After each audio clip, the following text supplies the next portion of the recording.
એક ગામડામાં રહેતા એક ખેડૂત પાસે એક જાતવાન ઘોડો હતો. આખા પંથકમાં બધા એના આ ઘોડાના ખૂબ વખાણ કરતા. કેટલાય ઘોડેસવારો આ ઘોડાના મોં માંગ્યા દામ આપવા તૈયાર હતા, પરંતુ ખેડૂત ઘોડો વેચવા માંગતો નહોતો, કારણ કે એ ઘોડાને ખૂબ પ્રેમ કરતો હતો. એક દિવસ સવારે જાગીને એણે જોયું તો એનો ઘોડો ગાયબ હતો. એણે ઘોડાને શોધવાનો ખૂબ પ્રયાસ કર્યો, પણ ઘોડો ન મળ્યો. ગામના લોકોએ આ ખેડૂતને કહ્યું, ભાઈ, તમારા નસીબ ખરાબ છે કે તમારો જાતવાન ઘોડો ચોરાઈ ગયો. ખેડૂતે ગામ લોકોને કહ્યું, મારા નસીબ ખરાબ છે કે સારા એ નક્કી કરનારો હું કે તમે કોણ?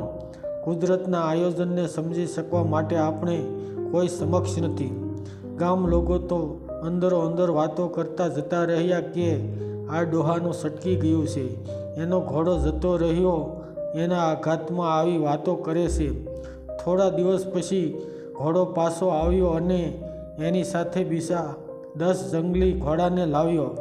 ગામ લોકોને આ સમાચાર મળ્યા એટલે બધા ખેડૂતને મળવા આવ્યા અને કહ્યું, તમે તે દિવસે સાચું કહેતા હતા. મારા નસીબ ખરાબ નહીં, સારા છે, અને એટલે આ ઘોડો બીજા 10 ઘોડાને પોતાની સાથે લાવ્યો છે.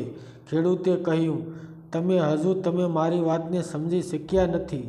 આ ઘટના મારા સારા નસીબ છે એમ પણ ન કહી શકાય. થોડા દિવસ બાદ નવા આવેલા જંગલી ઘોડાને તાલીમ આપતી વખતે ખેડૂતનો એકનો એક યુવાન દીકરો ઘોડા પરથી પડ્યો અને એના હાથ પગ ભાંગી ગયા. ખેડૂતનો એકમાત્ર આધાર પથારીવશ થઈ ગયો. ગામ લોકો ખબર કાઢવા આવ્યા અને કહ્યું, તમારી વાત બિલકુલ સાચી હતી. આ જંગલી ઘોડાઓ આવ્યા તે તમારા સારા નસીબ નહોતા. જો ઘોડા ન આવ્યા હોત તો તમારો દીકરો સાવ સાજો નરવો હોત.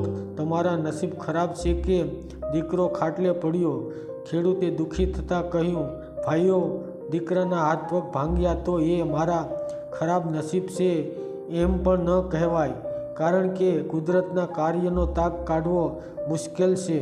થોડા સમય પછી યુદ્ધ જાહેર થયું.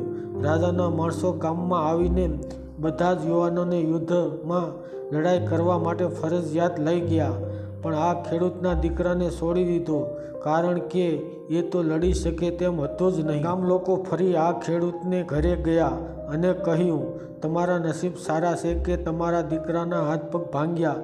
કમસે કમ આ છોકરો તમારી નજર સામે તો છે. ખેડૂત ખડખડાટ હસવા લાગ્યો. જીવનમાં આવતા ચડાવ ઉતાર જીવન આપનારાએ ગોઠવેલા છે. જીવનમાં બનતી જુદી જુદી ઘટના વખતે મારા નસીબ સારા છે કે મારા નસીબ ખરાબ છે નો હર્ષ શોક કરવાને બદલે કુદરતે નક્કી કરેલા પ્રવાહમાં જીવન નૌકાને મુક્ત રીતે વહેતી મૂકવામાં આવે તો એની મજા કંઈક જુદી જ છે. મિત્રો, વાર્તા પસંદ આવે તો ચેનલને સબસ્ક્રાઈબ કરજો, લાઈક કરજો, કોમેન્ટ કરી વિડીયોને શેર જરૂર કરજો.